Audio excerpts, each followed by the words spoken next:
భస్మాసురుడు శివుడిని వరవడగతాడు. పాపం బోళా శంకరుడు వరమిస్తాడు. ఇచ్చిన తర్వాత ఎవరి చేయి మీద ఎవరి నెత్తిపైన చేయబెడితే వాళ్ళు బూడిదైపోవాలని వరం.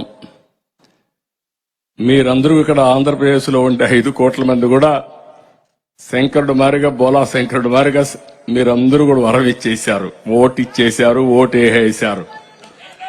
ఆ ఓటు వేసిన తర్వాత మీరు ఒక్కసారి ఆలోచిస్తే అందరి తల మీద చేయబెట్టాడు, అందరిని బూడి చేయడానికి.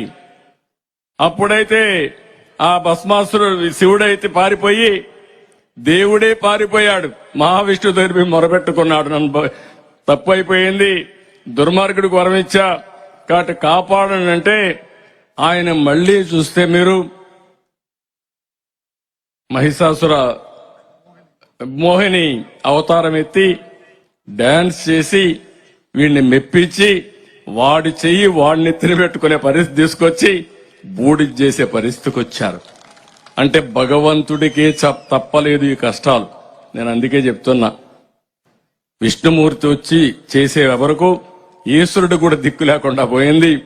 ఇక్కడ ప్రజలు ఓటేసిన తర్వాత అందరి తల మీద చేయబెట్టాడు, పెడుతూనే ఉన్నాడు.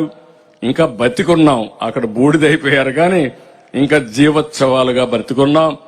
అందుకే నేను అడుగుతున్నా, మళ్ళా మీకు ఒకే అవకాశం, 87 రోజులు ప్రతి ఒక్కరుగా ఆలోచించుకుని కులాలకు అతీతంగా, మతాలకు అతీతంగా, ప్రాంతాలకు అతీతంగా అందరూ కలిసి ఒకే దారికి రావాలి. అది వైసీపీ విముక్త రాష్ట్రంగా తయారు చేసే పరిస్థితి మీరందరూ తీసుకోవాల్సిన అవసరం ఉంది. ఆ ఉద్యమానికే నేను గాని జనసేన గారు గాని